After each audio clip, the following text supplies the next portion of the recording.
Another day, another lead TV issue na naman ang ating uungkatin. Okay, ito ay yung katanungan ng ating ibang mga customers na nag-inquire sa atin.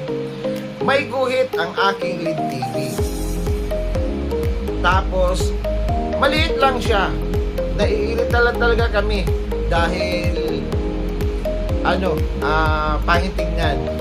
Ano bang pinaka-the best na gagawin namin para sa aming lead TV? Okay, ang kasagutan ng mga tanong na ito, kasi hindi lang isa ang nagtatanong sa akin, medyo marami na rin, kaya sasagutin natin yung katanungan ninyo. Okay mga boss, ganito yan.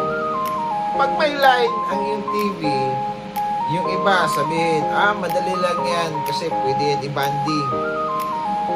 Okay, hindi ko ina-advise yung banding kasi hindi talaga siya 100% na effective.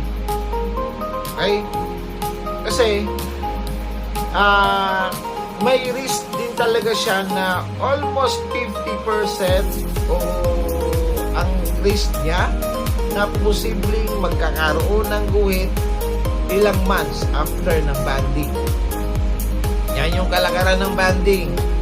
Kaya sa mga nagpapabanding yan, possible ilang months, swerte na pagka hindi nagkaroon ng guhit yan at pulido ang pagkabanding na inyong TV. Hindi talaga gaanong ma-perfect basta-basta ang banding. Kasi nga, pangalawang dikit na yan sa LCD glass.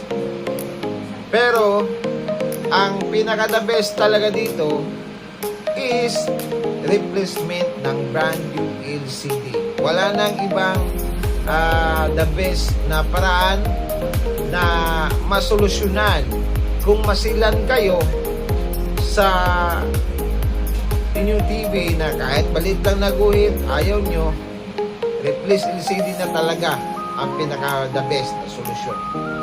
Mga boss, hanggang dito lang tayo. Sa susunod na naman, comment down kung ano ang katanungan mo sa issue ng iyong lead TV para mabigyan natin yan ng kasagutan. Thank you so much and to get me back.